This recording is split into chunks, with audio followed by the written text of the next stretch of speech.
Next, a man who caused over £2 million of damage by setting fire to a supported housing unit in Cardiff has been jailed for 16 months. 33-year-old Lee Jakes admitted arson after igniting a skirting board outside his room at Dryford House on Fitzhammon Embankment.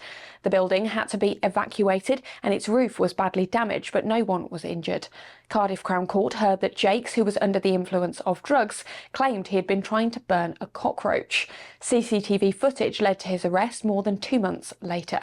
The court was told insurers have already paid out over £3 million linked to the damage. Sentencing him, Judge Tracy Lloyd-Clark said Jakes had acted recklessly and endangered vulnerable residents. Councillors in Blaenau Gwent have been told that urgent improvements are needed to tackle ongoing weaknesses in how the authority handles safeguarding. Audit Wales said the council had failed to make sufficient progress on issues first flagged over a decade ago. The local authority has now developed an action plan to address these concerns. Officials stressed that no child or vulnerable adult had been placed at risk and said efforts would be made over the coming months to put safeguards in place. A full update is expected in the autumn, with scrutiny committees calling for clearer performance measures and stronger oversight. The future of one of Penarth's most iconic buildings is again in question as plans progress to lease out the Kim-Inn.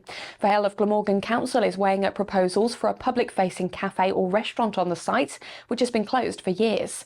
The council says the grounds would remain public, open space, with improvements such as better landscaping and performance areas also under consideration. A previous attempt to advertise the lease in 2020 was shelved. Woodland, where 2,000 trees were illegally felled on Gower, is to be turned into a protected nature reserve. The Gower Society, which provided aerial evidence during a court case against landowner Jeff Lane, has now bought the site. Lane was convicted in 2022 after cutting down around 12 football fields worth of trees without a licence and failing to restock the land. The Society says it will lease the area to the Wildlife Trust of South and West Wales, which plans to manage it as a nature reserve to protect local habitats and species. The site will not be open to the public.